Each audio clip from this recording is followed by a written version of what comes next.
Samajwadi party के राष्ट्रीय अध्यक्ष अखिलेश यादव सेफई से इटावा पहुंचे।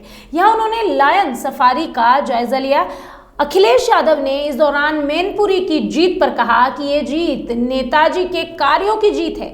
उन्होंने नेताजी को इस दौरान श्रद्धांजलि दी। उन्होंने कहा कि हर वर्ग ने नेताजी को श्रद्धांजलि दी है। भाजपा प्रत्याशी रघुराज सिंह शाक्य के सपा पर धनबल के दुरुपयोग पर अखिलेश यादव ने कहा कि पैसे का उपयोग किसने किया है, दुरुपयोग किसने किया है, ये तो सभी जानते हैं। डिंपल यादव को तो जीत जनता ने दिलाई है। कन्नौज से सांसद सुब्रत पाठक के बयान, जिसमें उन्होंने कहा था कि शिवपाल यादव को इसलिए निकाला क्योंकि शिवपाल के साथ अराजक तत्व ज्यादा थे, उसका जवाब देते हुए अखिलेश ने कहा कि वो अपने गिरबान में झांकें, हर समय मुंह में मसाला रखते हैं, वो विकास क्या जाने। विकास तो समाजवादी पार्टी ने किया। कन्नौज से एक्सप्रेसवे निकाला और बहुत सारे विकास कार्य करवाए। एनिमल सफारी इधर एक नई पहचान दी है इटावा को, और जितना लाइन सफारी, एनिमल सफारी अच्छी होगी, जितना सरकार इस पर ध्यान देगी, उतना ही न केवल इटावा का बल्कि उत्तर प्रदेश का नाम और आगे बढ़ेगा। मैं तो चाहूँगा, क्योंकि समाजवादियों की सरकार नहीं है आज, सरकार को कोई भेदभाव नहीं करना चाहिए। सरकार की कोशिश होनी चाहिए कि ज़्यादा से ज़्यादा यहाँ बजट दें, जिससे कि जो एनिमल सफारी, लायन सफारी दोनों अच्छी चल सकें। साथ ही साथ जो लोग यहाँ देखने आना चाहते हैं लायन सफारी को, उनको भी तमाम सुविधाएं मिलें। मुझे उम्मीद है कि ये सरकार जहाँ $5 ट्रिलियन की इकॉनमी का सपना देख रही है, अगर इसमें भी थोड़ा फंड लगाएगी तो सरकार को ही इससे लाभ पहुंचेगा। और जिस समय लाइन सफारी शुरू हुई थी, सुविधाएं और बढ़ जाएंगी तो रेवेन्यू पहले से ज़्यादा आएगा। और इधर मौसम अच्छा है, और हमारे आगरा के जो बड़े बड़े इंडस्ट्री है, होटल्स वगैरह हैं, अगर उनसे टाई अप होगा, प्रचार अच्छा होगा, तो मैं समझता हूँ विदेशी लोग भी यहाँ आकर के कुछ समय गुजार सकेंगे।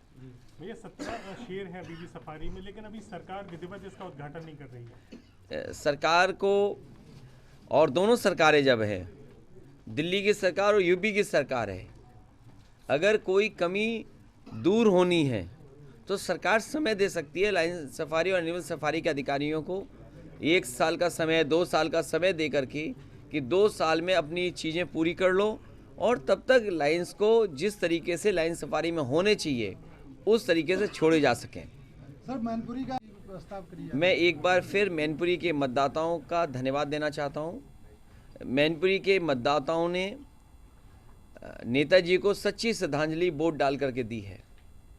हम जिनसे भी मिलते हैं लोगों से, उन्हें भी इतनी उम्मीद नहीं थी कि मैनपुरी की जनता और खासकर हर वर्ग के लोगों ने सहयोग और समर्थन किया।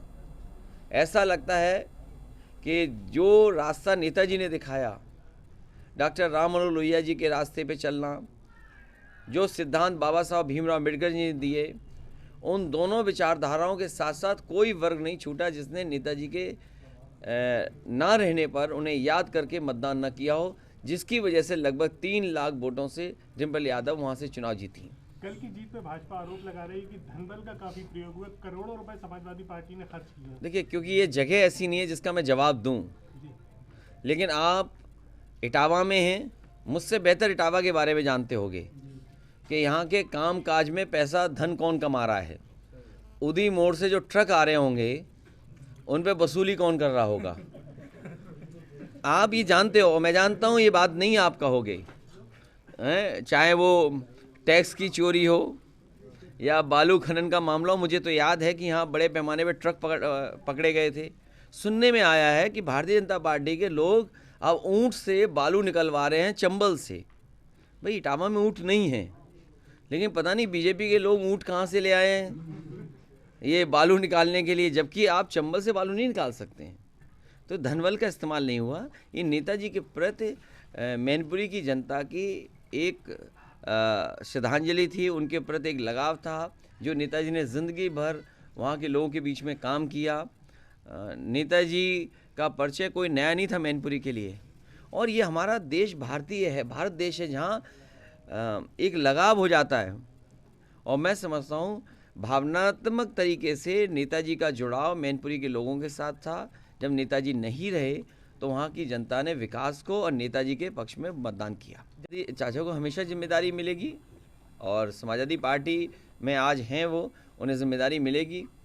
सुब्रत पाठक ने कहा है कि समाजवादी पार्टी ने शिवपाल सिंह को इसलिए अलग किया था क्योंकि गुंडई थी उनके पास, और यहाँ तक कि उन्होंने मुख्तार अंसारी को भी पार्टी में शामिल कराया था। मैं आपको बता दूं, एक मुंह में भरा हुआ खैनी खाने वाला कम से कम उसे खैनी छोड़ देनी चाहिए। जो पान भर करके लोकसभा में कन्नौज और आसपास के विकास के लिए एक बात नहीं कर सकते।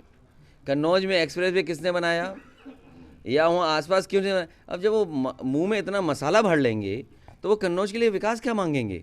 और यहाँ तो मैं जानता हूँ इटावा में उनकी रिश्तेदारियाँ हैं, बहुत रिश्तेदारियाँ हैं इटावा में, और इटावा में भी जानते होंगे रिश्तेदारी वाले लोग कि कितना विकास समाजवादियों ने कराया है। इसलिए जिनका नाम आप ले रहे हैं उनसे कहना आप खुद कि पान खाना छोड़ दें, मुंह में भरा हुआ जो चीज़ें हैं वो छोड़ दें और कन्नौज के विकास पे ध्यान दें। लगातार पार्टी के कार्यकर्ता है वो मांग कर रहे हैं कि चाचा को नेता प्रतिपक्ष तुम्हारा चैनल नहीं चलता क्या? बहुत धन्यवाद।